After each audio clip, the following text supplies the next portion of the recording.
Imagine you had $200,000 of capital to scale your business. What would that do for you? How many employees could you hire? How much could you increase ad spend? Funding allows you to scale 10 times faster if it's used properly. But the main problem I see is that most people don't know how to get their hands on it, or they don't know how much they can actually get. So in this video, I'm gonna explain to you in depth on how much funding you can actually get for your business in the next 30 days. Let's jump right into it. So how much funding can you actually get? Well, it ultimately comes down to about two different factors. It comes down to what your qualifications are, as well as the strategy that you're using to approach funding. So with these two things combined, it's going to help you kind of understand and determine what you really qualify for and how much you can actually get approved for.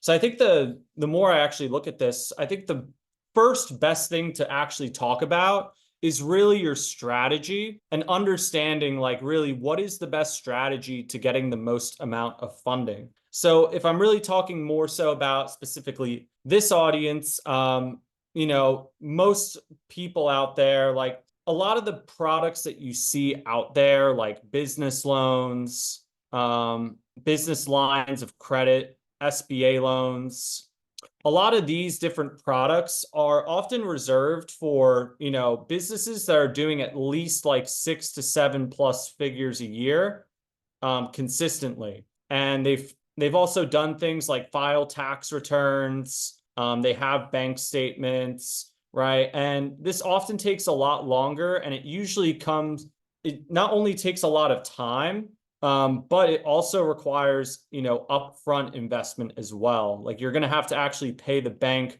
origination points in some cases, to get approved for these things.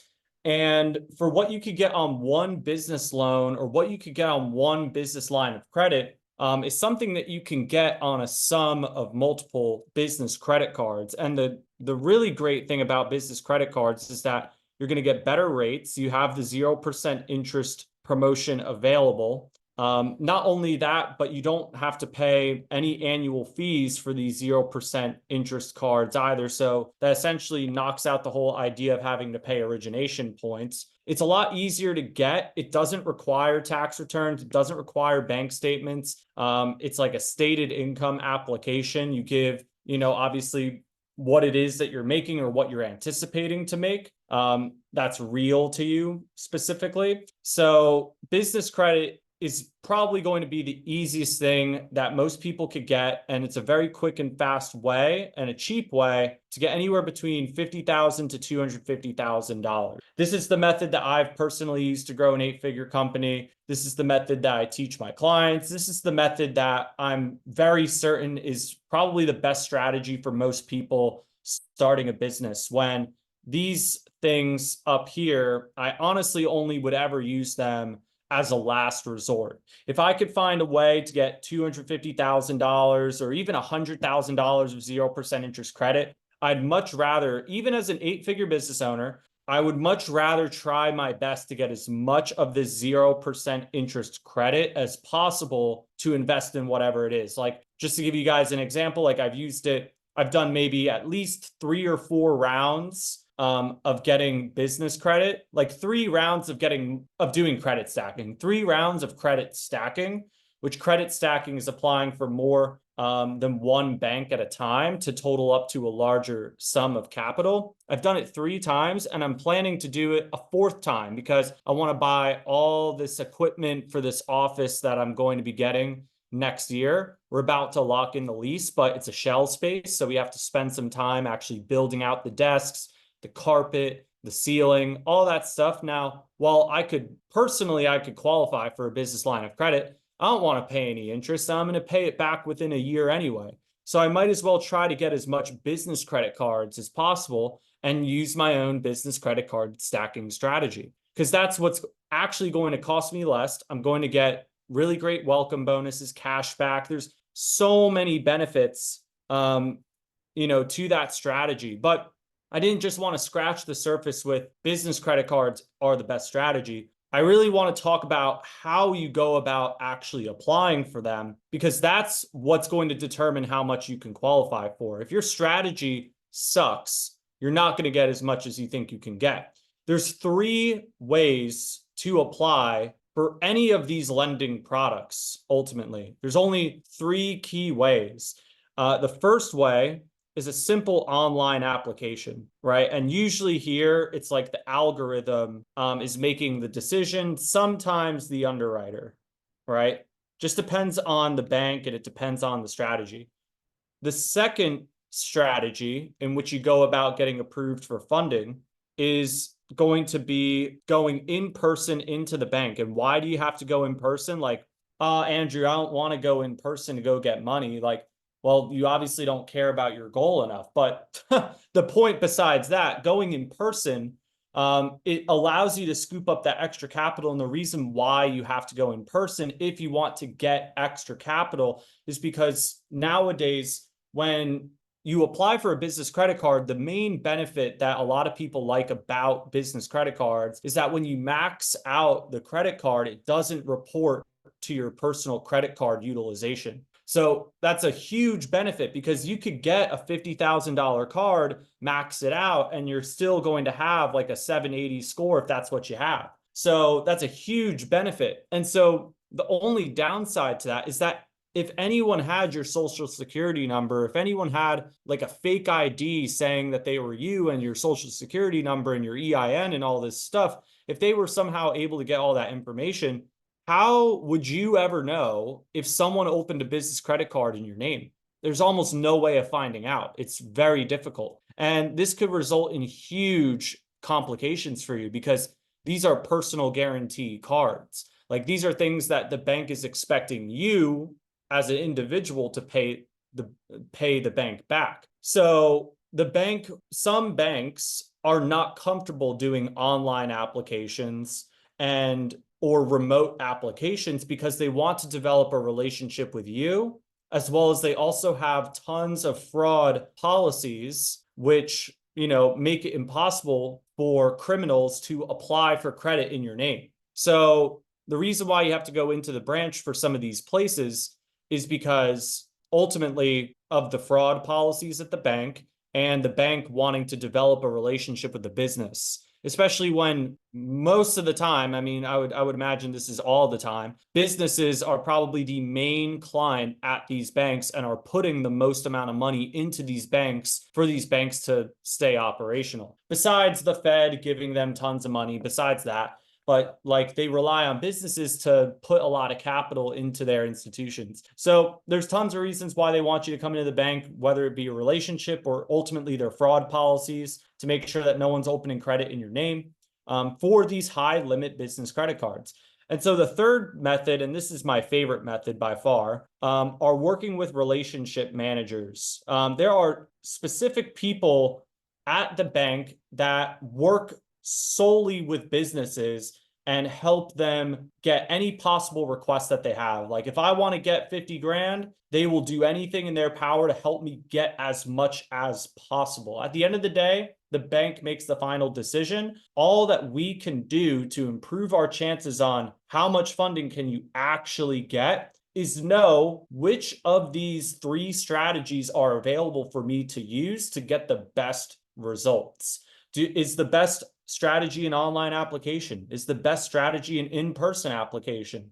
Is the best strategy a relationship manager? Which is the best strategy? Because you have to dial in what that strategy is for each bank. You also have to identify which are the banks or credit unions that you're going to apply for. Like, you have to understand like this entire thing. You have to also understand what inquiries they're going to pull. You want to be up to date with this stuff.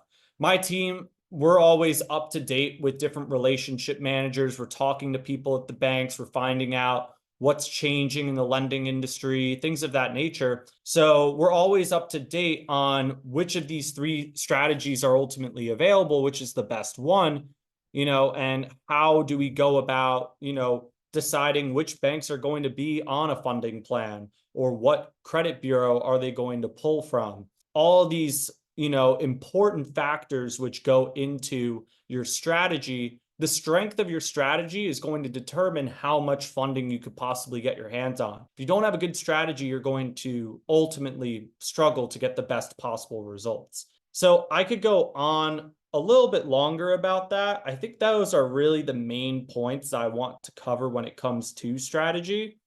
These same three methods obviously apply to various other products. But you really have to understand how each bank works. If you understand how each bank works and you understand the best strategy for each bank, you know what inquiries they're going to pull, what kind of credit limits you're most likely to see, what kind of businesses they work with, all those kinds of things. All of those things go into your preparation, into your strategy on getting the best possible results and getting approved for the most amount of funding possible.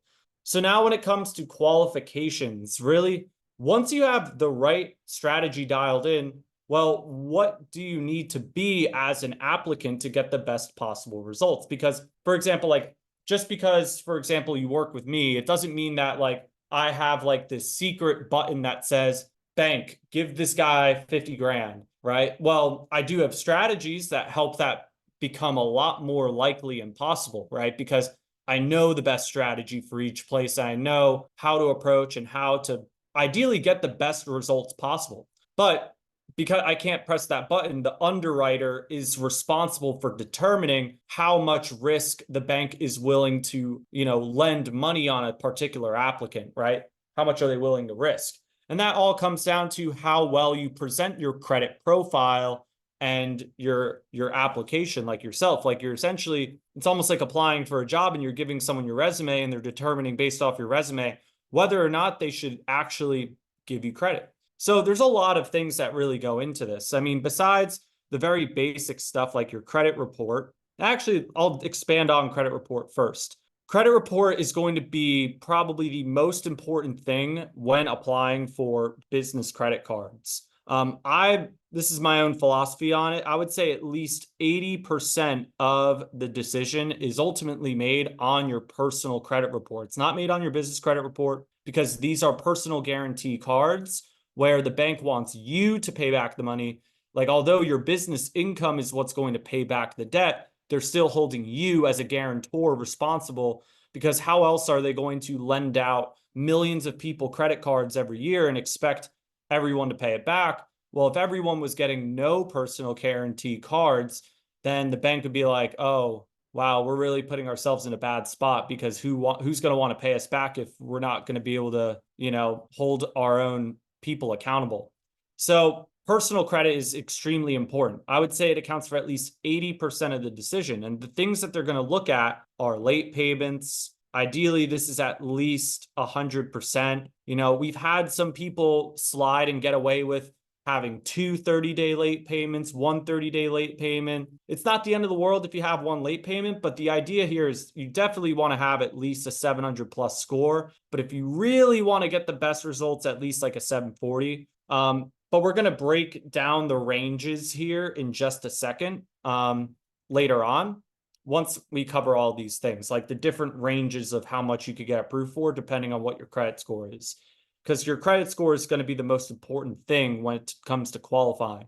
So like late payments, utilization percentage, number of accounts that you have, inquiries, credit age, like how long you've had credit. Another really key thing that they look at, and this isn't one of those 6 derogatories, isn't one of those 6 credit factors, but something that's really important is your credit limit, right? They're going to look and see what your comparable credit limits are. Like if you're asking for a $50,000 card, but you only have a $1,000 card, like why should the bank trust you with 50,000 if you've never demonstrated that you're trustworthy with more than 1,000? Right? Like you could have perfect payment history with a $1,000 credit limit for like 10 years. But if you've never managed to handle more than that, the bank is going to be pretty skeptical about giving you more money, right? So credit limit is another thing that they're going to look at. I know this still applies for me when I'm applying for, car loans or boat loans or whatever it may be. Like they're going to look and see how well I am at managing high limits and things of that nature. Right. So these are some pretty key aspects of your credit report, but it goes more beyond that. Another thing that's going to dictate how well your results are going to be is also based on where you live, right? Because especially your business location, because there are some states that have more banks than others. I can tell you, for example, a state like Florida, where basically have almost every like huge bank in the country, literally almost every single one that you could think of is here. But if you go somewhere else, like Hawaii or like, I don't know, like South Dakota, right? Like your chances are of having more available funding options are a lot more slim. So this is going to impact the amount of capital that you could get approved for. Because while, just an example, right? Like you take someone like Hawaii, I normally see people in Hawaii get anywhere between like 25K to 100K. But someone in Florida with the same exact credit score, the same exact like credit profile, like just simply the credit report, it could literally have the same business age. I've seen people in Florida usually get between 75K to like 200K. And the major difference here are the banks that are located in this area. So this could be, these could literally be the same two applicants, like everything is identical, but the person in Florida is going to get more money because they have more banks available to go to and access credit from. So these are two key factors that go into how much you could potentially get approved for. But there's even more to this. There's also your relationships, right? There are some banks, right? And if you join the program, I'll tell you which ones they are. There are some banks that if you don't have a prior relationship with them, most of the time, they're not going to give you much. They might give you like 2K to like 5K. But if you like 0 years, right? But if you have a relationship with that place, let's say it's maybe at least 1 year, you could potentially get like 10K to 25K or more. And this applies just, it's different for each bank. Every bank has different underwriting requirements and all those different things. But these are huge factors that play in part to you getting the most amount of funding possible, right? Additionally to that is going to be your income as well, right? Because another key thing, right, is like for some people, here's like an odd scenario, right? But we get this a lot, right? Say that two people have the same credit score, they both have like a 740, and there's like one card that has like 70% utilization on like on a 20K limit, which means that it's like 14K and 14K, right? They both have 14K of credit card debt on one card. While this person states that they have 50K of income, but this person states that they have $200,000 of income, they're more likely going to give this person more credit because for this person to knock out a $14,000 balance, it's actually very, very simple for them.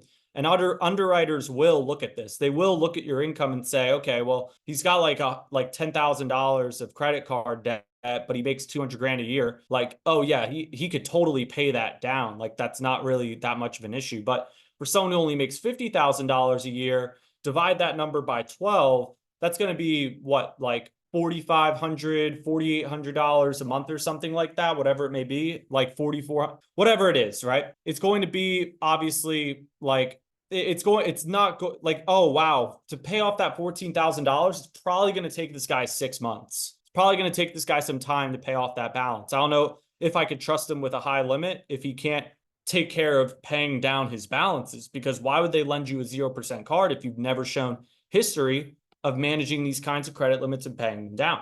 Another thing that they would potentially look at as well, and you could find this in Experian because this is how you know that they actually track this, but sometimes they even track stuff such as your highest balance. They'll see what was the highest amount of balance that you ever paid on a credit card. So when you go to my credit report, like I have cards that are like, I don't know, like 15K limit, and you'll see that like I've literally maxed out the entire card and paid it down, and people can go access, banks could go access this and see that I've actually maxed out the card and paid it down. So they're much more likely to trust me with giving me a higher limit. So there's a lot that could really go into this basically, right? And like I could go on about this even more. That's actually a lot of detail right there about different scenarios and how your credit report, where you live, relationships with different banks, income all play a factor in getting the most amount of approvals processed.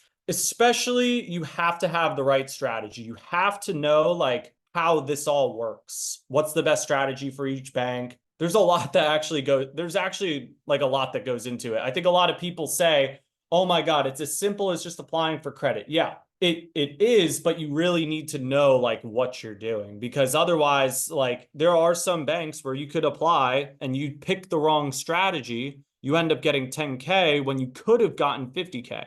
Happens all the time. I see it all the time. There was a client recently where this happened. He applied for a card before he met us. And then one of the funding supervisors on my team was like, well, that sucks because I could have gotten this guy 50 grand, but he went and tried to be a smartass and apply by himself. And now he hurt his potential funding chances. Right. So yeah, it was pretty interesting. But yeah, it's really those two things so assuming that you have all these things aligned, right? And I could get into more detail. I could get very specific. There's more I could talk about it. I think this is like close to like 80% of it. Honestly, this is like a majority of it. This is like definitely the most important points. Business age doesn't have like a whole lot to do with it as much as income. I would argue that income is probably more important. I've opened $50,000 cards with 1 day old businesses all the time. And the banks know it's a day old, by the way. So like that's where it's like really validated. Like they really buy into you, not necessarily just your business. They buy into how consistent and reliable are you. So if we talk about these estimated first round funding results, and then there's going to be a third point that I'm going to mention here as well. And I'm going to give you a little personal story along with the approach too. If we really talk about in the next like 30 days or even, and this obviously is going to vary for everyone. It depends on your time involvement, right? Say that you're fully committed. I'm actually going to erase this and I'm actually going to say this instead because I'd rather say this. Given that you're fully committed and finish all applications with all banks, right? And these are going to be wide ranges, right? Because now you guys have more insight on how big of a factor location and relationships are. Huge factor, and income.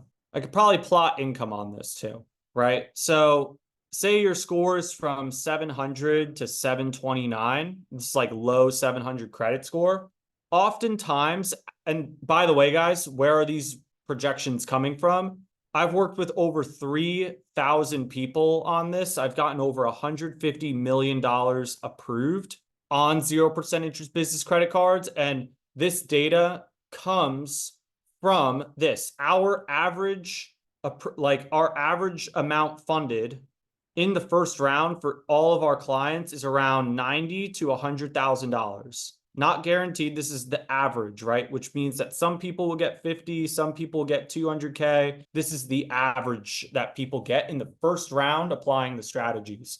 So from 700 to 729, I usually see people get between 25K to 100K, right? And obviously, the better your location, the better your income, the more likely you're going to get a higher amount, right? The worse your income and the worse location, the more likely you're going to get a lower amount. And then same thing for 730 to 779, right? Given that you have the right strategy and the right approach and the right qualifications, usually in this range, you could see anywhere between 50K to 150K, right? And these are obviously estimates, right? And so obviously the better your income, the better your score, the better your relationships, the better your location, the higher potential of results that you may get.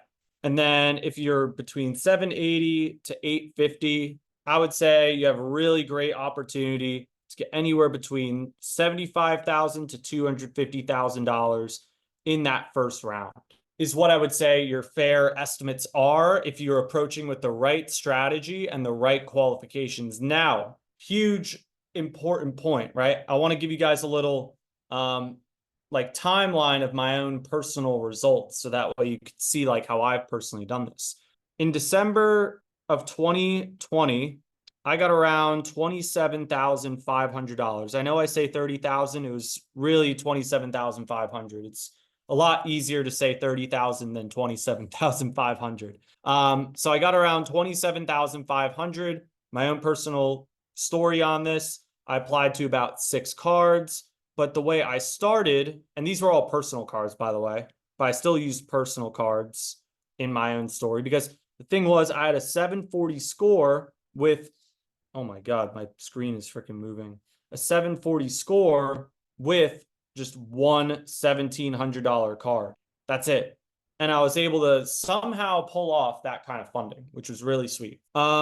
During this time, like around like, you know, October to like December of 2021, I got like a couple extra cards that added an additional like 20 to 30K of credit, but I wouldn't count this a credit stacking round. It's just like extra cash that I snagged. But then in February of 2022, and this is around the time where I started this business, because at the time I was doing a lot of credit stacking for other people that I was a salesperson selling programs to other people. I got around like $50,000 or so. And this brought like my total available credit to around like 100K to like $110,000.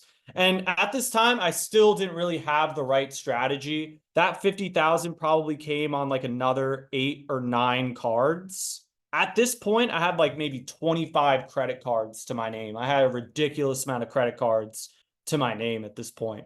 And I had around like the same score. I had like a 740 score. And so I'm still figuring out like the best strategy. Throughout 2022, I was really developing and honing in on the best strategies. I was really learning more and I was really getting better at it because I was doing it full time. And I knew enough to where I felt confident that I could get people great results. And I was getting really good results. Fast forward, eventually we got to like November of 2022. And look how much I've been building here, by the way. And this is over only like 2 years, right? Like only over 2 years. Eventually in November 2022, I applied to just 3 banks. That's it. Just I got approved at 3 banks and I got a total of, what was it? It was like 115,000 or 100. It was like $135,000 or like $115,000, something like that. What was it? 50,000, 35,000, 25,000.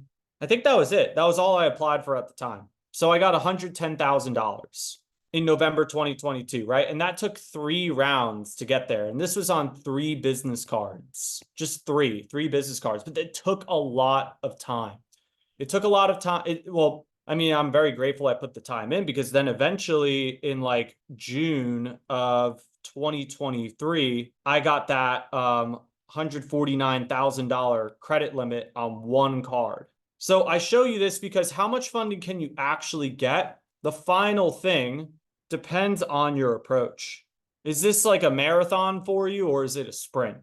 Like, are you like, oh my God, if I don't get this money right now, I'm dead? Or are you like, you know what? I'm going to make it go right with however much I can get my hands on. Because I can tell you from experience and working with thousands of entrepreneurs that those who have the second spirit, the ones who are willing to make anything go right despite any of the circumstances, and no matter how much money they get, they're going to always make it go right. Those guys are the ones who end up having the most amount of available funding, who have the fame, the success, the money, the business. Your whole family talks about you. Everyone thinks that you're a genius, but you're just a guy who decided to take smart, calculated risks, right? And that's the key thing. It's like your approach, right? You really got to have a strong approach. You can't just be like, okay, I'm only going to do this one time. Because I can tell you like every single time that I did this, now I didn't really have the best strategy on those first 2 times, nor the relationships. I only had one $1,700 card when I started. And I had to get 6 personal cards, wait a year, and then I was still figuring out business credit. And if I knew more about business credit, I probably would have done business credit cards, but I wound up getting more personal cards, right? And then I really cracked in on business credit. And then I wound up getting another 110,000. And now, like, amongst all my credit, I probably have close to like $1 million of credit that I can use if I really wanted to. But that took some time, and it really took, developing relationships and like, improving my qualifications. Sometimes people come to us and they have these qualifications already. They live in a great location. They have a lot of credit cards. They have a lot of checking accounts. They have a great credit report, and those guys like get so much funding. But then those who maybe don't have the best credit report, or maybe don't live in the best location, or don't have a lot of relationships, or don't have a lot of income, are usually the ones that don't get like the most amount of funding. And here's the deal. It's like my team and I, we're going to try our best and give you the best strategy that we've found for 3,000 people. Like if we're telling you do this, like this is something that we've done for as many people as possible. Wait, you said lost volume. Am I the only one? I'll repeat that again. Right. So, right, guys, like if my team's going to show you like, hey, this is the best strategy for this bank, like we've tested it with like 3,000 people before you to determine whether or not it was like the best strategy, right? So, and yeah, I mean, and really, if there's a denial, oftentimes it comes down to one of these things, but it's not the end of the world because, even I've been denied at places like for 3 years. Every single year I would apply for, like, for me, like a Bank of America card, right? Like I've had Bank of America since I was like 17 or 18. So for like 8 years now, and they would not give me anything. They wouldn't give me any new personal credit, no new business credit, nothing. It wasn't until like this year where they started increasing my credit limits and started giving me better outcomes, right? It's a very difficult bank to really get anything with. And we've gone through like every strategy to find how to really get the best results. And that's just how it had to be for me. It's just how it has to be. So always look at it as an opportunity, like, really hone in on like, what's the best strategy? How can you get the fastest, cheapest, and easiest amount of capital in a short period of time? And like, what is the best strategy? Like, is it number one? Is it number two? Is it number three? Like, be prepared with everything, and then really do your best to be as qualified as possible so you could get the best possible results. And understand that like your approach, like this may take some time. Like for me, like I've been at it every single time. And every time I got funding, I always used it for something. For this, I used it for like a sales and business mentorship. And I also, invested in some self-development, right? Same here. Marketing mentorship and a lot of donations and self-development, right? And same here. More mentorships and ad spend. Actually, here as well was ad spend, right? Well, I've seen other people, like if you guys follow Ryan Pineda on Instagram, he used credit cards. He used $50,000 of credit to invest in his first fix and flip, right? There's tons of different uses for credit and how it could be used. So I just show you this so that way you can understand like how much funding can you actually get? It's a really good question. It comes down to your strategy, comes down to your qualifications. And, within a round, there's a variety of different outcomes that you can experience. But also, if you play the long-term game, the results like can be endless. There could be just endless opportunity to always get more and more and more. And the more that you get, the easier it becomes to get even more.